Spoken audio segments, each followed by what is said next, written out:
നമസ്കാരം. ഇൻഫിനിറ്റ് സ്റ്റോറീസിന്റെ പുതിയൊരു അധ്യായത്തിലേക്ക് എല്ലാവർക്കും സ്വാഗതം. ഇന്ന് ഒരു പുതിയ മാസം ആരംഭിച്ചിരിക്കുകയാണ്, അതായത് ഇടവമാസം. ഇടവമാസം നമ്മളുടെ ജീവിതത്തിൽ ഭാഗ്യമാണോ നിർഭാഗ്യമാണോ കൊണ്ടുവരുന്നത് എന്നുള്ളതാണ് ഇന്നത്തെ അധ്യായത്തിൽ പറയാൻ പോകുന്നത്.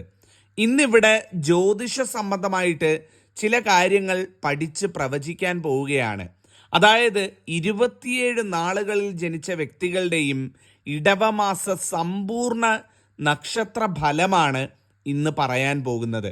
നിങ്ങളുടെ നക്ഷത്രത്തിൻ്റെ അല്ലെങ്കിൽ നിങ്ങളുടെ വീട്ടിലുള്ള നക്ഷത്രങ്ങളുടെ ഫലങ്ങൾ ഈ വീഡിയോയിലൂടെ നിങ്ങൾക്ക് മനസ്സിലാക്കാം. തീർച്ചയായിട്ടും ഇതിൽ പറയുന്ന കാര്യങ്ങൾ നിങ്ങളുടെ ജീവിതത്തിൽ സംഭവിക്കാൻ ഏറ്റവും കൂടുതൽ സാധ്യത കൽപ്പിക്കപ്പെടുന്ന, ജ്യോതിഷപരമായിട്ട് നോക്കിക്കാണുന്ന സമയത്ത് നിങ്ങളുടെ നേരം നല്ലതാണോ മോശമാണോ എന്നുള്ളതിൻ്റെ കൃത്യമായ ഉത്തരം ലഭിക്കുന്നതായിരിക്കും. ഓരോ നക്ഷത്രത്തിൻ്റെയും 27 നക്ഷത്രത്തിൻ്റെയും ഫലങ്ങൾ പറയാം, കേട്ടുകൊള്ളൂ. ആദ്യത്തെ നക്ഷത്രം അശ്വതിയിൽ നിന്ന് തന്നെ തുടങ്ങാം. അശ്വതി നക്ഷത്രത്തെ സംബന്ധിച്ചിടത്തോളം ഇടവമാസ ഫലങ്ങൾ വളരെ അനുകൂലമാണ്, വളരെയധികം ഐശ്വര്യം നിറഞ്ഞതാണ്, അതീവ ശുഭകരമാണ്. ഒരുപാട് രീതിയിലുള്ള ഉയർച്ചയും സമ്പൽ സമൃദ്ധിയും ഒക്കെ അശ്വതിക്ക് വന്നു ചേരുന്ന ഒരു മാസമായിട്ട് ഈ ഒരു ഇടവമാസം മാറുന്നതായിരിക്കും. ധൈര്യമായിട്ട് മുന്നോട്ട് പോയിക്കൊള്ളൂ, എല്ലാം മംഗളമായി വരുന്നതാണ്. രണ്ടാമത്തെ നക്ഷത്രം എന്ന് പറയുന്നത് ഭരണി നക്ഷത്രമാണ്. ഭരണിക്കാരെ സംബന്ധിച്ചിടത്തോളം സമ്മിശ്രമായിട്ടുള്ള ഫലങ്ങളായിരിക്കും ഈ ഒരു ഇടവമാസത്തിൽ സംഭവിക്കുന്നത്. ഒരുപാട് രീതിയിലുള്ള ഉയർച്ചകളും കാര്യങ്ങളും ഒക്കെ ഉണ്ട്. എന്നാൽ അതേസമയം തന്നെ ചില ആരോഗ്യ കാര്യങ്ങളൊക്കെ ഒന്ന് പ്രത്യേകം ശ്രദ്ധിക്കേണ്ട ഒരു സമയം കൂടിയാണ്. ഗുണവും ദോഷവും വരാൻ സാധ്യതയുള്ള സമ്മിശ്രമായിട്ടുള്ള ഒരു മാസമായി ഈ ഇടവമാസം മാറുന്നതായിരിക്കും.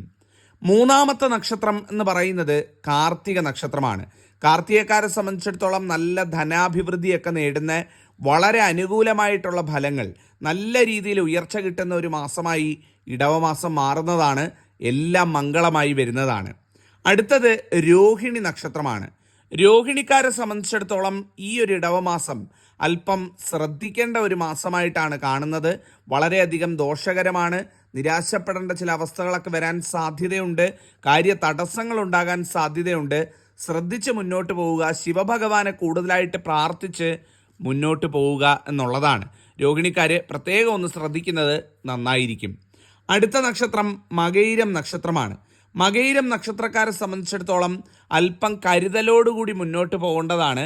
ഒരുപാട് ദോഷഫലങ്ങൾ ഇല്ലെങ്കിൽ പോലും ചില ദോഷഫലങ്ങൾ, പ്രത്യേകിച്ചും സാമ്പത്തികമായിട്ടുള്ള ചില കാര്യങ്ങളിലുള്ള ചില പ്രശ്നങ്ങൾ വരാനുള്ള സാധ്യത കാണുന്നുണ്ട്. അല്പം ശ്രദ്ധിച്ച് മുന്നോട്ട് പോകേണ്ട സമയമാണ് മകയിരത്തിന് വരുന്നത്. മകയിരംകാർ മഹാവിഷ്ണു ക്ഷേത്രം അല്ലെങ്കിൽ അവതാര ക്ഷേത്രങ്ങളിലൊക്കെ പോയി പ്രാർത്ഥിക്കുക, ഫലമുണ്ടാകും. അടുത്ത നക്ഷത്രം തിരുവാതിര നക്ഷത്രമാണ്. തിരുവാതിരക്കാരെ സംബന്ധിച്ചിടത്തോളം അല്പം സൂക്ഷിക്കേണ്ട, ശ്രദ്ധിക്കേണ്ട സമയം എന്നൊക്കെ പറയാം. എല്ലാ രീതിയിലും ഏത് കാര്യത്തിൽ ഇടപെടുമ്പോഴും ഒരു 2 പ്രാവശ്യമോ 3 പ്രാവശ്യമോ ചിന്തിച്ചിട്ട് തീരുമാനങ്ങൾ എടുക്കുക. വളരെ ശ്രദ്ധിച്ച് മുന്നോട്ട് പോകേണ്ട സമയമാണ് തിരുവാതിര നക്ഷത്രത്തിന്. നല്ല സമയമല്ല എന്ന് വേണമെങ്കിൽ പറയാം. തിരുവാതിരയ്ക്ക് ശ്രദ്ധിക്കുക. അടുത്ത നക്ഷത്രം പുണർദം നക്ഷത്രമാണ്. പുണർദംകാരെ സംബന്ധിച്ചിടത്തോളം ഇടവമാസം അതീവ ശുഭകരമാണ്. ഏറ്റവും നേട്ടം കൊയ്യുന്ന നക്ഷത്രമായി പുണർദം മാറും. എല്ലാം കൊണ്ടും മംഗളമാണ്. അടുത്ത നക്ഷത്രം പൂയം നക്ഷത്രമാണ്. പൂയംകാരെ സംബന്ധിച്ചിടത്തോളം സർവ്വ ഐശ്വര്യത്തിൻ്റെ മാസമാണ്. അഭീഷ്ടകാര്യ സിദ്ധി ഉണ്ടാകുന്ന, എല്ലാ രീതിയിലും അനുകൂലമായിട്ടുള്ള ഫലങ്ങൾ കാണുന്ന, സ്വപ്നം കാണുന്ന, ആഗ്രഹിക്കുന്ന കാര്യങ്ങളൊക്കെ നടന്നു കിട്ടുന്ന ഏറ്റവും ഐശ്വര്യമായിട്ടുള്ള സമയമാണ് പൂയം നക്ഷത്രത്തിന്.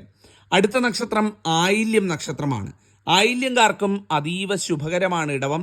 എല്ലാ രീതിയിലും നല്ല കാര്യങ്ങൾ നടക്കുന്ന ഏറ്റവും ഐശ്വര്യം നിറഞ്ഞ മാസമായി ഇടവമാസം മാറുന്നതാണ്. അടുത്ത നക്ഷത്രം മകം നക്ഷത്രമാണ്. മകംകാരെ സംബന്ധിച്ചിടത്തോളവും ഇത് ഐശ്വര്യത്തിൻ്റെ മാസമാണ്, നേട്ടങ്ങളുടെ മാസമാണ്, ധനവളർച്ചയുടെ മാസമാണ്, വിജയത്തിൻ്റെ മാസമാണ്. എല്ലാം കൊണ്ടും സൗഭാഗ്യം നിറഞ്ഞതായി ഇടവം മാറുന്നതാണ്. അടുത്ത നക്ഷത്രം പൂരം നക്ഷത്രമാണ്. പൂരംകാരെ സംബന്ധിച്ചിടത്തോളം നേട്ടങ്ങളാണ് കൂടുതൽ കാണുന്നത്. പല കാര്യങ്ങളിലും വിജയിച്ച് കയറാൻ സാധിക്കും. എല്ലാം കൊണ്ടും നല്ല സൗഭാഗ്യത്തിൻ്റെ, ഐശ്വര്യത്തിൻ്റെ മാസമായി ഇടവമാസം മാറുന്നതാണ്. അടുത്ത നക്ഷത്രം ഉത്രം നക്ഷത്രമാണ്. ഉത്രംകാരെ സംബന്ധിച്ചിടത്തോളം വളരെ ശുഭഫലങ്ങൾ, ധനപരമായിട്ടുള്ള ഉയർച്ച, ഒരു നല്ല സമയമാറ്റത്തിൻ്റെ ദിവസങ്ങളാണ് ഉത്രത്തിന് വരുന്നത്. അംഗീകാരവും പ്രശംസയും ഒക്കെ നേടിയെടുക്കാൻ സാധിക്കുന്ന സർവ്വ ഐശ്വര്യത്തിൻ്റെ ദിവസങ്ങളാണ് ഉത്രം നക്ഷത്രത്തിന് വരുന്നത്. അതേസമയം അത്തം നക്ഷത്രത്തിലേക്ക് വരുമ്പം അത്തംകാരെ സംബന്ധിച്ചിടത്തോളം തടസ്സങ്ങളും വഴിമുട്ടും മനപ്രയാസവും ഒക്കെ വരാൻ സാധ്യതയുള്ള അല്പം മോശ സമയം, അല്പം ശ്രദ്ധിക്കേണ്ട സമയമാണ് ഈ ഒരു ഇടവമാസം അത്തം നക്ഷത്രത്തിന്. ചില രീതിയിലുള്ള മനപ്രയാസങ്ങൾ, അതുമൂലം ഉണ്ടാകുന്ന ചില പ്രശ്നങ്ങൾ, ഇതൊക്കെ ഉണ്ടാകാനുള്ള സാധ്യതയുണ്ട്. ശിവക്ഷേത്രത്തിൽ പോയി പ്രാർത്ഥിക്കുക, ജലധാര നടത്തി പ്രാർത്ഥിക്കുക, മാറ്റമുണ്ടാകുന്നതാണ്. അടുത്ത നക്ഷത്രം ചിത്തിര നക്ഷത്രമാണ്. അപ്രതീക്ഷിതമായിട്ട് ഒരുപാട് തരത്തിലുള്ള ദോഷങ്ങൾ, അപ്രതീക്ഷിതമായിട്ടുള്ള ചില പരാജയങ്ങൾ, ഇതൊക്കെ നേരിടുന്ന ഒരു സമയമാണ്. ചിത്തിര നക്ഷത്രത്തിന് ഒട്ടും ശുഭകരമല്ലാത്ത ഒരു സമയമാണ്, ശ്രദ്ധിക്കുക. അടുത്ത നക്ഷത്രം ചോതി നക്ഷത്രമാണ്. ചോതിക്കാർക്കും ഇത് ദോഷ സമയമാണ്. സാമ്പത്തികമായിട്ടുള്ള കാര്യങ്ങളൊക്കെ പ്രത്യേകം ശ്രദ്ധിക്കുക, അനാവശ്യ ചെലവുകളൊക്കെ ഒഴിവാക്കുക, ചെയ്യാത്ത തെറ്റിന് പഴി കേൾക്കേണ്ടി വരുന്ന ഒരു അവസ്ഥയൊക്കെ ഉണ്ട്. ഒന്ന് സൂക്ഷിച്ച് മുന്നോട്ട് പോകുന്നത് നന്നായിരിക്കുന്നതാണ്. ചോതി നക്ഷത്രക്കാരും ശിവക്ഷേത്രത്തിൽ പോയി പ്രത്യേകം പ്രാർത്ഥിക്കുക, എല്ലാത്തിനും പരിഹാരമുണ്ടാകും. അടുത്ത നക്ഷത്രം വിശാഖം നക്ഷത്രമാണ്. ഒരുപാട് സൗഭാഗ്യം കൊയ്യുന്ന നക്ഷത്രമാണ്. നേട്ടത്തിൻ്റെ കൊടുമുടി കയറുന്ന നക്ഷത്രമാണ് വിശാഖം. ഇടവം വിശാഖത്തിന് എല്ലാ സൗഭാഗ്യങ്ങളും പ്രദാനം ചെയ്യുന്നതായിരിക്കും. അടുത്ത നക്ഷത്രം അനിഴം നക്ഷത്രമാണ്. അനിഴംകാരെ സംബന്ധിച്ചിടത്തോളം വളരെ ഐശ്വര്യം നൽകുന്ന കാര്യങ്ങൾ ഇവരുടെ ജീവിതത്തിൽ ഉണ്ടാകും. ധനാഭിവൃദ്ധി ഉണ്ടാകും, ഒരുപാട് രീതിയിലുള്ള രോഗശാന്തി ഉണ്ടാകും. അങ്ങനെ എല്ലാം കൊണ്ടും ഒരു നല്ല സമയമാണ് അനിഴം നക്ഷത്രത്തിന് ഇടവമാസം പ്രദാനം ചെയ്യുന്നത്. തൃക്കേട്ട നക്ഷത്രത്തിന് ഈ ഒരു ഇടവമാസം സൗഭാഗ്യ ഒരു മാസമായിട്ട് കണക്കാക്കപ്പെടാം, അല്ലെങ്കിൽ കണക്കാക്കാം. വീട്, വാഹനം, വസ്തു പോലെയുള്ള കാര്യങ്ങൾ സ്വന്തമാക്കാനും ഒരുപാട് രീതിയിലുള്ള ഉയർച്ചകളും ആനന്ദം നൽകുന്ന കാര്യങ്ങളിൽ ഏർപ്പെടാനും ഒക്കെ അവസരം ലഭിക്കുന്ന ഒരു മാസമാണ്. എല്ലാം കൊണ്ട് നന്നായി വരും തൃക്കേട്ട നക്ഷത്രം എന്നുള്ളതാണ്. അടുത്ത നക്ഷത്രം മൂലം നക്ഷത്രമാണ്.